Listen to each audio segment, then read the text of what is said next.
If you've ever been lost in self-doubt, if you've been stuck in toxic relationships, or you have questioned your worth, then Julie Adcock has been there just like you, and now she helps women just like you break free. She is an LPC, a licensed professional counselor, and she's the author of Unbreakable Confidence, Embracing Your Unique Colors and Unleashing Your Inner Warrior, which is a guide to rediscovering your authentic self, because everything you need is already inside you. And Julie is here to help us to get out of the trap, the muck, the stress, the anxiety, live our best life, be the person we're meant to become. Julie, great to see you. Great to be speaking with you.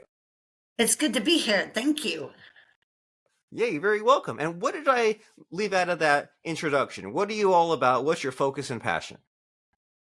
That was a pretty thorough introduction. My focus is to help anybody that needs help coming into my practice or people that I just encounter to believe in themselves and to listen to what their goals are and that inner voice to live their best lives. And that affects your relationships and your behaviors and your actions. And so that's my mission, is to help people develop confidence. And that's a great mission, right? We could all use that a little boost in confidence. It seems like the world is surrounded by people who are maybe less skilled or less competent than us, but they just have all this confidence and they charge forward. And we can look at someone like that and say, geez, why not me? Why am I held back in my own limited thinking, my own limited beliefs? And so when someone comes to you, what are they saying to you? Like, are there any patterns or phrases? Is there any commonalities when someone comes to you and they say, hey, Julie, I need help? Most of the time people come to me and they don't realize it's a confidence issue. They're struggling in relationships or life circumstances, and they're not handling it in a way that is helpful, but they don't know how to handle it. And it really goes back to believing in yourself and having confidence, and trusting God is a big part of it, I believe. Um, and when you develop that, you start to change how you react to your circumstances. So we start to look at all of that and widen the scope of your view so that you can consider other solutions. And so I think people come and don't even realize it's a confidence thing. But I think that's what it boils down to, is being believing in yourself to handle the problems that are in your face and disrupting your life. So it sounds like these people are at the point where they say, well, I'm far enough along where I'm aware there's a problem. I just don't know what to do, right? I don't know about the paths forward. I don't know about my options. And so how does that work out? I'm sure that you do with a mix of people, right? A mix of problems, and then they come at you and they say, "Well, I don't even know how to proceed forward with this relationship, with these life problems." And then because of you, they say like, "Oh, it's a confidence problem." So how do you get from point A to point B? How do you get from them saying, "Well, I have all these specific concrete things," to you then saying, "Well, the problem's confidence, and you already have the tools inside you to solve it"? How do you open people up in that way? I think we start to look at the problems and different ways to handle the problems. I mean, part of problem solving is to break it down and look at different possibilities of solutions. And we look at different ways of thinking about problems. We look at it from different perspectives. We open the scope. I call it getting up in the helicopter instead of being in the weeds. You get up above it and look at it from a different viewpoint. For example, my view right now is of my computer, and you're looking at what's behind me. So we see two different things. And I'm not looking at what's behind me. It's a matter of opening up your scope. And so we start to unpack that and look at different ways of handling things and different ways to think about things. And slowly, slowly, there's a confidence that emerges because they start to find solutions. And my book is about finding solutions and believing in yourself and starting Two, to find what makes you special and that you really are strong, that you really can handle issues. I mean, I think people come to me and they feel like this is never going to get better. And they feel a lot of anxiety and depression. And when we start looking at things, it does get better if they're willing to make changes. And there's a lot of different ways to do that. So that's how we unpack it. And I'm excited to jump into some of those ways that we can do that. And I think that you're so right that the fresh perspective is needed. And we've all been there, right? You walk into like a bank or a realtor's office, and there's like the picture of the town you live in, right? And they have these beautiful pictures of like up from the helicopter, you see the town that you're in, and you can instantly recognize it somehow, right? You're like, oh yeah, there's those mountains, there's that river, there's the shape of the town, and it's there that way the whole time. You just don't see it because you're down in it. And so we can use that fresh perspective. And you mentioned something I think is really helpful, that it's about problem solving and breaking the problem down and seeing just new opportunities in front of you. And your book here, Unbreakable Confidence, talks about boundaries and letting go of regret and dealing with fear and safety nets. And so there's so many possible things to jump into, but what do you think is the most pressing? Like when someone says, okay, well, I know I need confidence. All right. I need to have a new perspective, need to solve the problem, but it doesn't really help me. Like, where do you think people need the most help these days? What is not spoken about enough when it comes to therapy, self help, confidence? I think maybe I'd say it's a double fear and boundaries. Fear to act and fear to make changes and putting boundaries out for what you will and won't accept. And putting out boundaries is hard because people don't want to respect boundaries sometimes. And they also don't like change. So if I'm in a bad relationship, or a job that is not good, and I start putting boundaries out to value myself, I think the reaction of people is, whoa, whoa, whoa, what are you doing? You've never done this before. I don't like it. This is not the way things are going to go. And so there's a little bit of pushback on that. And fear of taking that first step really paralyzes people. I was just talking to my daughter recently, and she is needing to move on from probably a job that is she would be better suited for something else, but she fears failure. And so she's staying where she is because it's comfortable. And she needs to get past the fear. But lots of things in the past have made her fearing to move on and getting into a bad situation. Fear paralyzes us. So, fear and boundaries, I think, is the answer Ooh. to that question.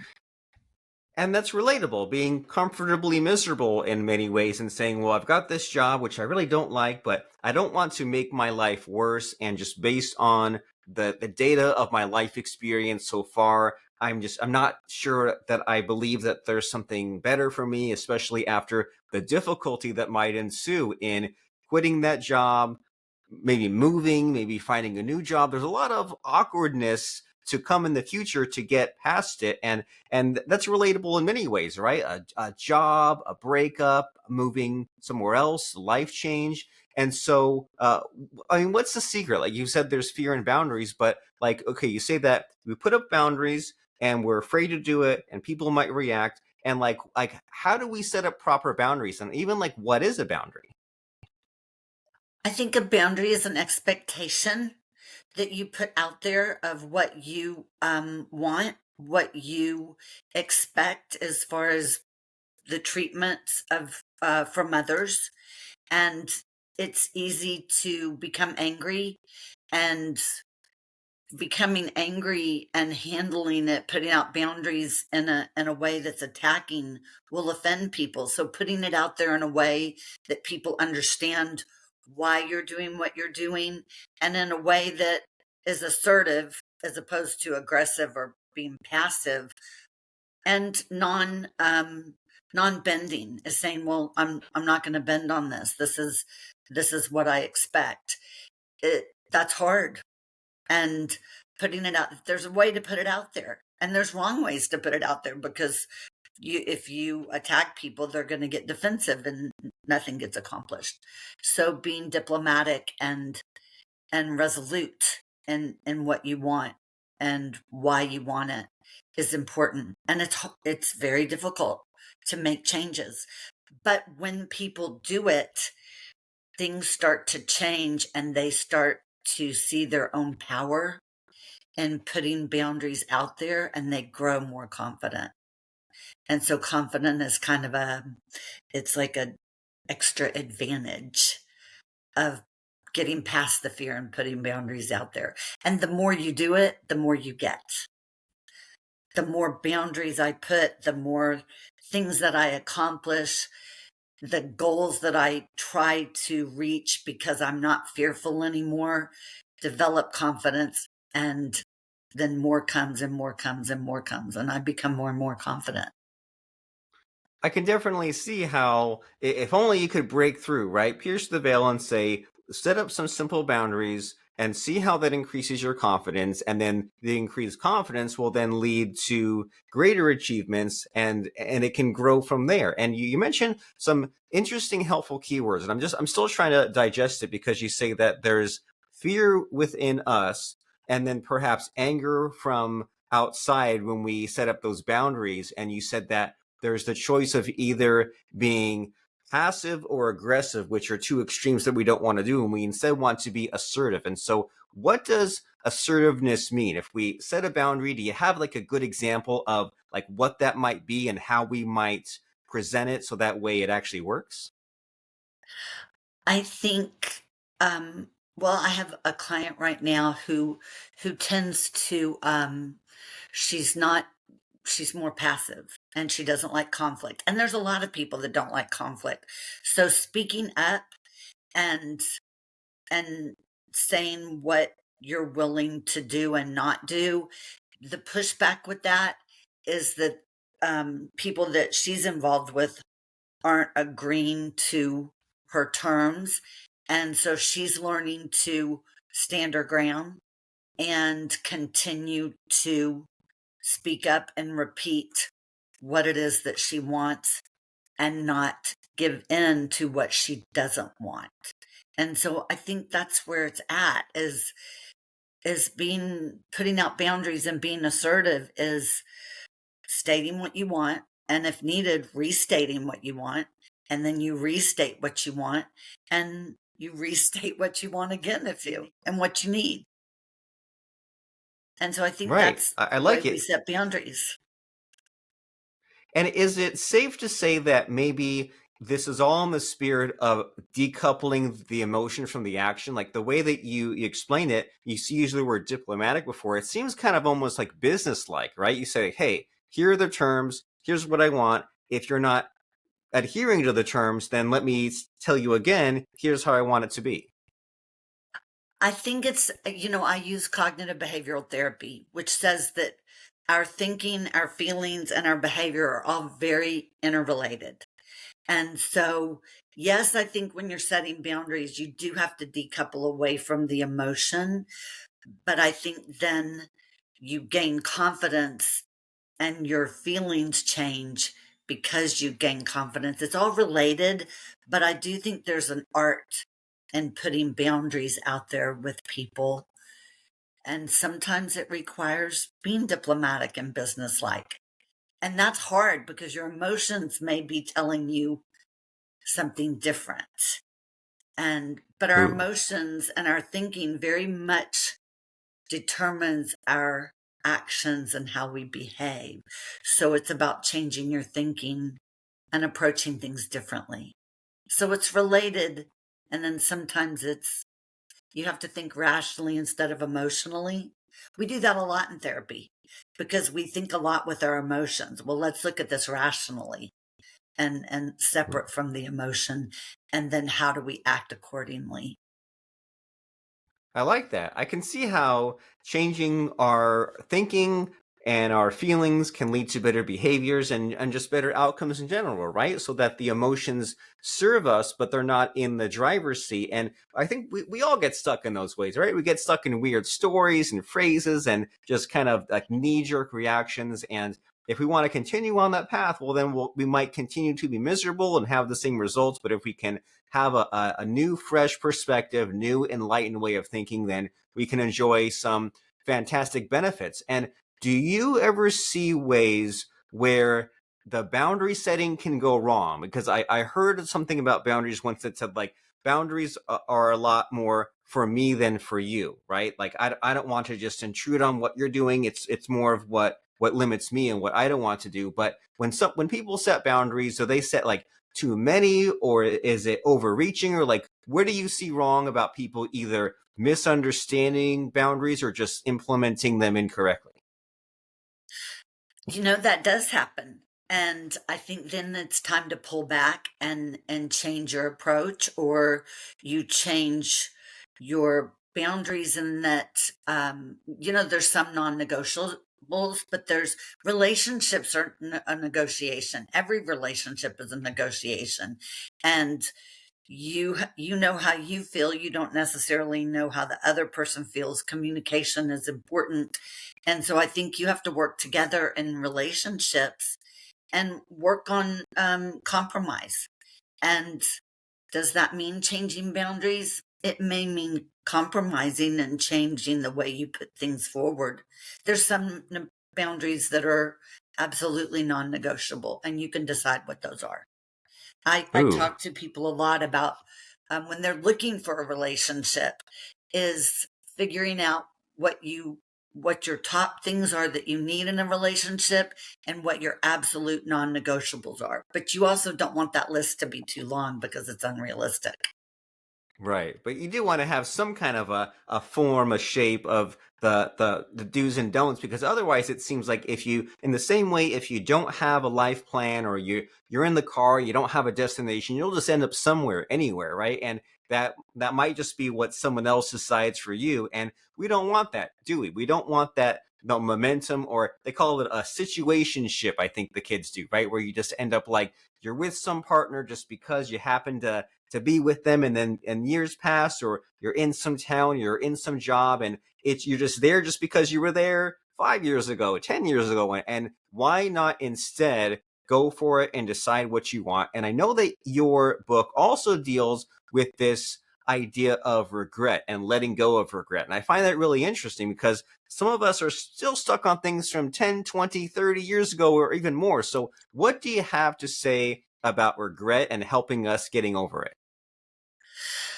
Well, you can live in it, and you can base everything that you do on your regret of things that you've gone through in the past and handled not in the best way or the way you wish you had. We all do that. Whenever you're in a situation, in an argument, and you leave the argument and you think, oh, I should have said this, or I should have said this, or a job situation where I should have done this or that. Living, you can't go back. You can only live in the now and going forward. And you can look at the things that you've been through with regret and say, well, I'm sorry I handled it that way, but this is what I learned from it. And this is how we gain wisdom. The older you get, the more wisdom you have, because you've been through more circumstances. And so let's look at those things as a learning opportunity for going forward and handling things differently, rather than focusing on what we've done wrong. Because focusing on what you've done wrong is damaging to your confidence and damaging to your belief in yourself.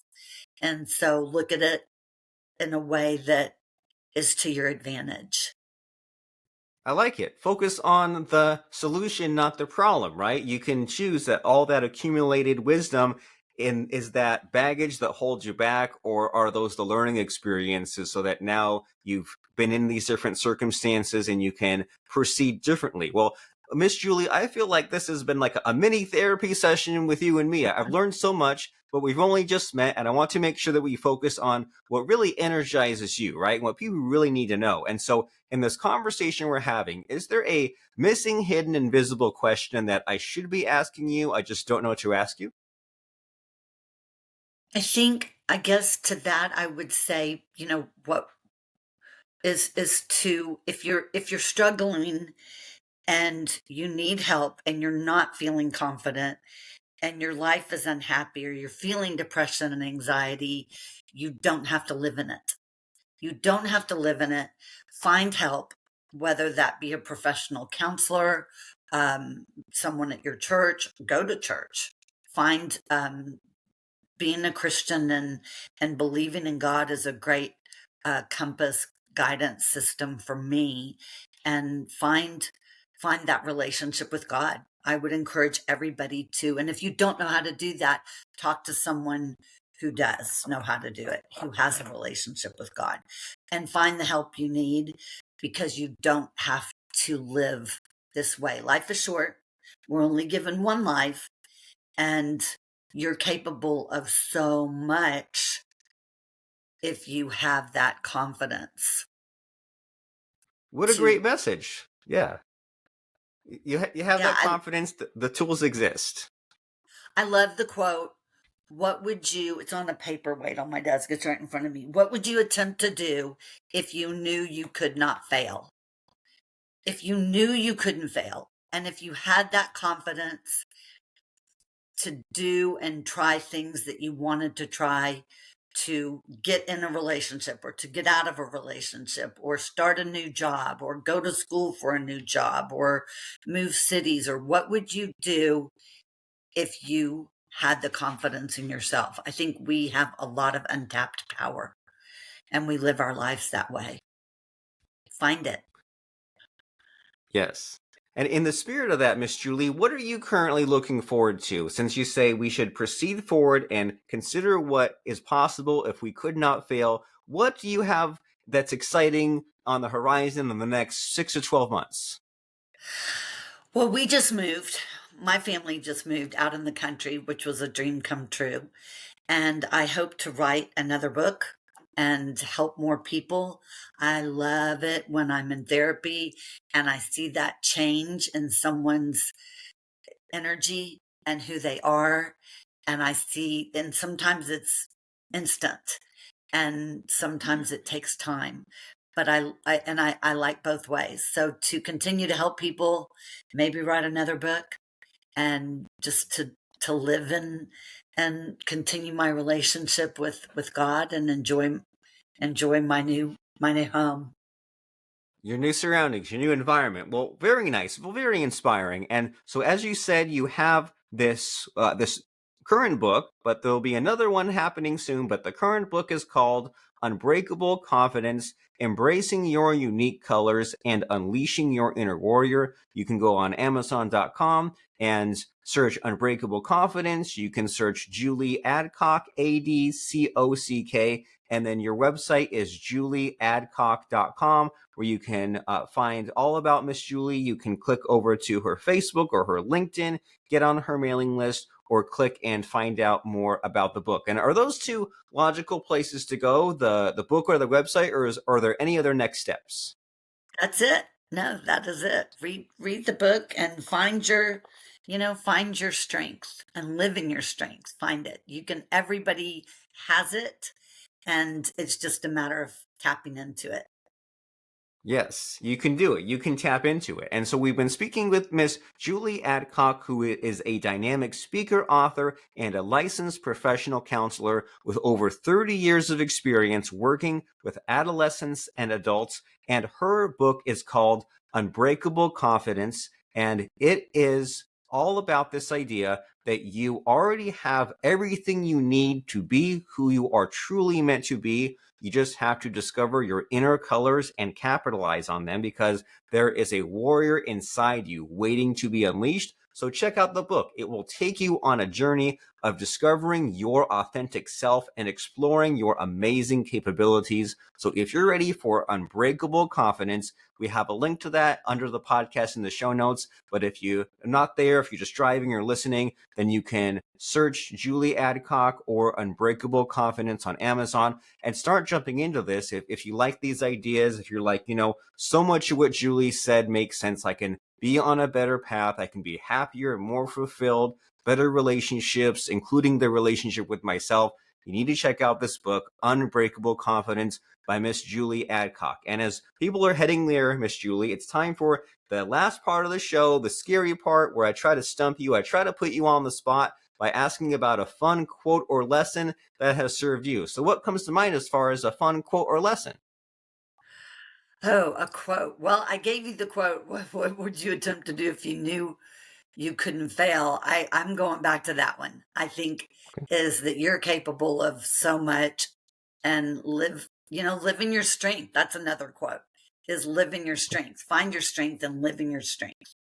And Very and nice. I would encourage everybody to do that and find a way to do that. Find a way, believe in yourself, make it happen. And the first step is you got a few ideas from this podcast and you say, all right, now I've got a nice taste. I'm energized. I'm ready to go. Well, now it's time to jump in and do the work and go to Amazon and get that book, Unbreakable Confidence, Embracing Your Unique Colors and Unleashing Your Inner Warrior by Miss Julie Adcock. Go ahead, do it right now. Read it. You'll love the book and you'll get some amazing results from it. So thanks for being here, Miss Julie, and enlightening us, telling us what we need to know. I appreciate what you brought to us. Thank you, Robert. Thank you for having me. I had fun. I appreciate it.